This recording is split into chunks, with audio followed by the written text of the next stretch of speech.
అందరూ కూడా దీపారాధన చేయాలి.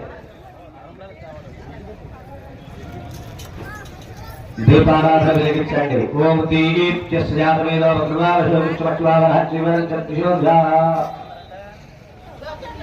సాక్ష్యం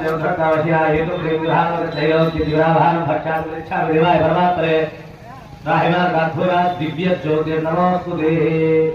ఆ దీపారాధన మీకు కాళ్ళ చేతులు తగలకుండా జాగ్రత్తగా తీసి పల్లెం పైన పెట్టుకోండి. తర్వాత ఆ దీపారాధనకి బొట్టు పెట్టండి. 2 అక్షంతలు పుష్పం వేసుకోండి. చెప్పండి. లక్ష్మీ నారాయణ స్వరూపస్య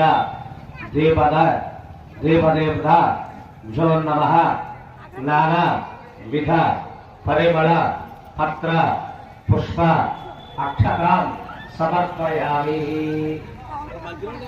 జాగ్రత్తగా ఆ దీపాన్ని పైన పెట్టేసుకోండి.